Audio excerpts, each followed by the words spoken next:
我是瓜皮儿，闪电侠第5季前情提要。未来的格雷斯穿越至今，为了完成屠杀转化人的目标，他不惜杀死了刚刚洗白的舅舅老禅师。而诺拉和斯旺背地里勾结的秘密被夏洛克挖了出来，拜瑞对女儿更是失去了所有信任。无辜的夏洛克被艾瑞斯当成了破坏家庭的罪魁祸首，聪明人永远不会被理解。要说起诺拉和斯旺的故事，还要来到2049年。诺拉笔记本上时间线，这时的中心城已经扛过了危机，所有寄宿者包括闪电侠全部消失。身为 CSI 的诺拉调查起了一件化学用品盗窃案，和最好的闺蜜莉亚调查起了现场唯一的监控，一道白色闪电映入眼帘。自从危机过后若干年内都没出现过寄宿者。诺拉来到闪电侠博物馆调查资料，每种寄宿者身后的闪电颜色都有所不同，可白色却从未记载。诺拉身边的男人因为不舒服匆忙离开，诺拉也被老妈艾瑞斯一个电话叫了出来。艾瑞斯的问东问西搞得诺拉有点烦躁。也在此时，莉亚有了新的线索，白色寄宿者偷走的几种化学物结合在一起，可以变成某种药剂，但他们现在还不知道对方有没有停手。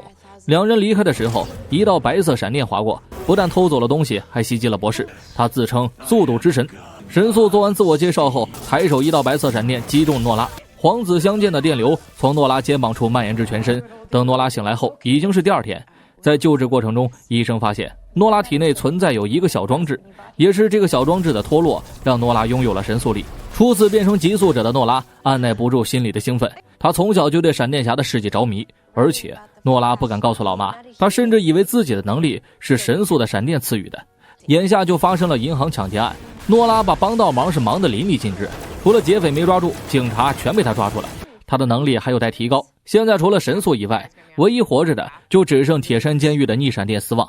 诺拉打算去监狱一探究竟，15年的牢狱生活，斯旺只被2个人探视过，而诺拉就是第2个。第一次见到斯旺时，诺拉打心底里产生了恐惧，他想来问问关于神速的事儿。可斯旺是什么人？他听名字就知道这孩子是仇家拜瑞的女儿，通过鞋底的磨损程度就判断出了眼前的孩子继承了拜瑞的神速力。尽管诺拉恳求斯旺帮助自己抓住神速，但探视时间已过，只剩狱警享受着电疗的斯旺。回到警局后，诺拉又听到了另一个坏消息，肩膀上的小装置莉亚已经完全研究过了，说白了这就是一个超能力抑制器，来自于25年前的星辰实验室。换句话说，诺拉从小就有神速力，能干出这种事儿的只有老妈艾瑞斯了。诺拉一气之下决定今晚不回家了。和莉亚聊天过程中，两人突然开窍，根据已知被偷的化学物品推测出了神速的下一个目标。两人说走就走，顺利的找到了神速需要的东西。说着，神速也赶到了现场。诺拉想靠自己给莉亚争取销毁物品的时间，可他还是太嫩了。非但计划没成功，伴随着白蓝闪电的流动，莉亚也被神速一手刀活活扎死。最好的闺蜜死在了自己眼前。看到这一段，主线时间的大伙都愣住了。艾瑞斯知道自己有责任，立马转头去找女儿。而拜瑞依旧不相信诺拉，但老婆的话拜瑞也不能不听。就这样，艾瑞斯拉出了超能监狱的诺拉，试图给孩子一个解释的机会。伴随着诺拉的开口，众人的视线再次来到了2049年。同时闺蜜的诺拉在家里喝着闷水。艾瑞斯听到消息后赶忙回到了家里，本想安慰女儿一下，却因为抑制器的事儿和老妈大吵一架。他又怎么知道拜瑞死后艾瑞斯经历了多少？他甚至都不了解父亲就是当年的良心闪电侠。诺拉跑回了警局哭了起来，但复仇已经在他心里埋下了种子。警局根据莉亚伤口处得到的 DNA 查到了真凶，正是当初在闪电博物馆和诺拉擦肩而过的男人奥古斯特，曾因胡乱使用超光速粒子被开除。最了解超光速粒子的只有一个人。诺拉回到闪电侠博物馆，试图找到真相。他想起神速当初身上的白色闪电逐渐变成了蓝色，这和当年做梦的闪电颜色一模一样。一切都水落石出了，神速一定是服用了终极9号，他偷走的所有化学物品正是配方，而他现在正在试图调制一种绝对安全的终极9号。诺拉重返了铁山监狱，他希望能得到斯旺的帮助。起初斯旺是烦透了这娃，可他看见诺拉苦苦哀求的眼神，心突然就软了下来，甚至密谋了一个大计划。在斯旺的引导下，诺拉来到了崔西的实验室，通过摩擦手掌带来的电流打开了大门，拿走了世界上唯一一个转换器，有了它就能阻止神速调制安全的终极9号。而神速再次赶来，有了斯旺指导和帮助，诺拉轻轻松松地为神速戴上了抑制手铐。神速也不是吃素的，一针终极9号下肚，神速力瞬间恢复。斯旺让诺拉赶快跑，但诺拉怎么努力都甩不开神速。情急之下，斯旺想到了穿墙，这是保护诺拉最快捷的办法。他让诺拉和空气产生共振，让身上每一个细胞都保持活跃状态。斯旺让诺拉感受空气，深呼吸，感受闪电流过血液的感觉，把自己融入到神速力之中。然而这个百试百灵的公式在诺拉这儿居然失败了，孺子不可教也。斯旺准备挂断电话，心里1万头草泥马奔过，但他还是没忍心看着孩子去死。斯旺只能另想办法。诺拉周围有一个媒体公司，楼顶的卫星是斯旺的另一个办法。他打算利用卫星的辐射来抵消终极9号的药效，机会只有一次。斯旺祭出了必胜台词 Run, Nora. Run. 诺拉瞬间跟打了鸡血一样超越了神速，并按照指示把他吸引到了卫星周围，赶在最后一瞬间打败了神速。这次的配合让诺拉直接拜师斯旺，可斯旺却拒绝了，因为他的死刑还剩最后1个多小时。斯旺唯一能做的就是告诉孩子真相，关于白瑞的所有事儿也就在这一刻起。诺拉和斯旺的大计划正式开展。白瑞最后的父爱是一段录像，当时危机降临，白瑞不得不做出牺牲，拯救世界。在那种危机下，白瑞选择了牺牲，之后就是白瑞所在的主线时间。诺拉的目的很简单，见到父亲，拯救父亲。无奈计划没有按照自己的预想发展，白瑞想要单独和诺拉聊聊。他其实心中能够理解孩子的心情，自己也曾为了见到父母不惜代价，可两件事有着本质的区别。斯旺是一切的促使者，他杀害了自己的母亲，而这件事儿白瑞永远不会忘记。为了不让斯旺扰乱时间线，白瑞强行把女儿送回了2049年，顺便警告他不要试图穿越时间，我能在神速力中感知你的存在。说完，白瑞就跑到了铁山监狱，当面对质仇敌斯旺。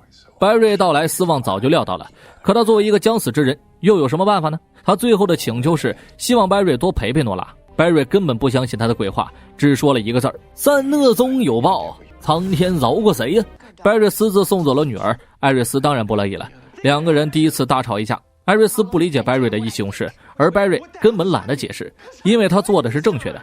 剧中没有人能理解白瑞，如果有，那就是斯旺。诺拉这边静静地坐在斯旺门前，斯旺这一瞬间感觉自己是个千古罪人，他认为自己辜负了这个孩子。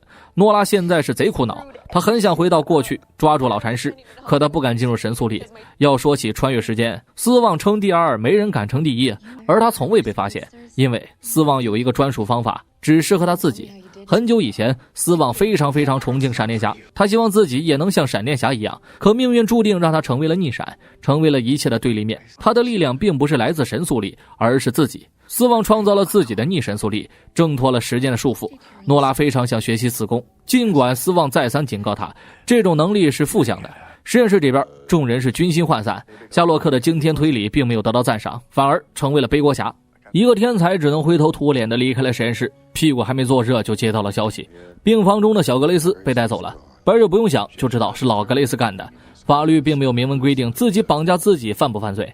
而城市另一头，托马斯突袭了唐豪瑟研究院，现场的白瑞是心不在焉，女儿的背叛，妻子的不解，让他根本没法安心查案，一切都被凯瑟琳打断了。老爸袭击了老妈的研究院，老妈却对女儿隐瞒了所有事儿，好歹是母女。唐豪瑟告诉了凯瑟琳丢失的东西叫做低温雾化器，听名字就不是什么好玩意儿。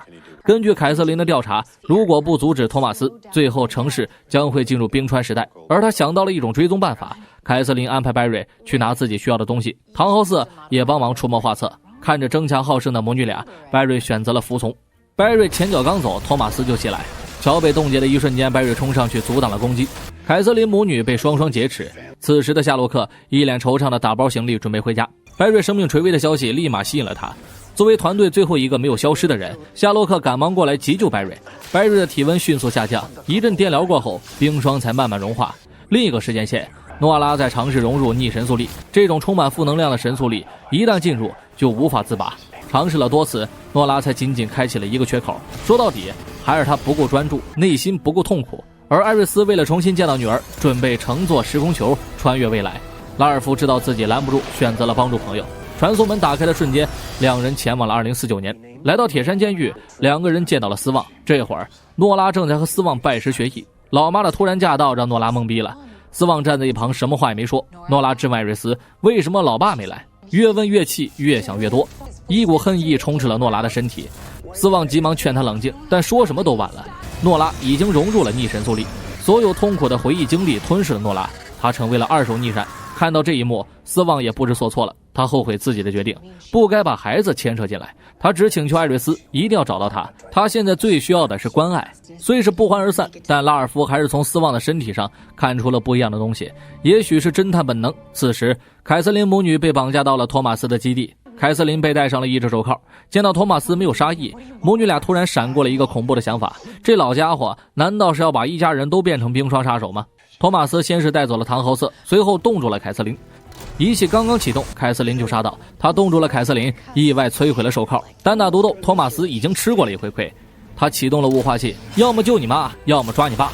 也在此时，白瑞赶到，凯瑟琳果断选择去追击托马斯，老妈就交给白瑞了。极度的低温下，白瑞根本无法触摸。乔和夏洛克两大老爷们儿根本想不出办法。艾瑞斯和拉尔夫突然回归，你一言我一语，大伙商量出了一个计划，让白瑞急速震动产生闪电，从而利用闪电维持自己体内的高温，这样就能穿越容器救出唐豪瑟了。计划奏效，白瑞顺利救出了唐豪瑟，而外面的父女俩还在决一死战。两道冰桥直冲云端，托马斯趁凯瑟琳不备刺穿了他的肩膀，正准备一刀杀死凯瑟琳的时候，托马斯善良的一面掌控了身体，为了保护女儿，他打败了体内的冰霜人格。父女俩相拥而泣，互相搂着回到了唐豪瑟面前，一家人重新团聚了。好景不长，老禅师突然杀到，他的目标是带走低温雾化器。冰霜杀手立刻现身迎战，白瑞已经被格雷斯抑制的动弹不得，然而他远比奥林要强悍，几秒下去，冰霜杀手就身中数刀，被按在地上蹂躏。关键一刻，托马斯义无反顾地挡在了女儿面前，沉重人没反应，格雷斯带着雾化器就飞上了天。托马斯为了保护女儿牺牲了自己，他的死让母女俩的所有隔阂烟消云散。没有人知道的是，刚刚托马斯的实验已经成功，唐豪瑟即将变成冰霜家族的成员。这一天，夏洛克又是救了白瑞，又是帮忙救了唐豪瑟，误解什么的也已经成为浮云。夜深人静的时候，艾瑞斯和白瑞郑重 talk 了一会儿，他们两个人不能在关键时刻起内讧。不久前，艾瑞斯从斯旺的眼里看出了父爱。虽然诺拉现在融入了逆神速力，但艾瑞斯发现斯旺是从心底关心诺拉的安全，而诺拉已经遁入黑暗，成为了逆闪的接班人。我是瓜皮儿，我们下期见。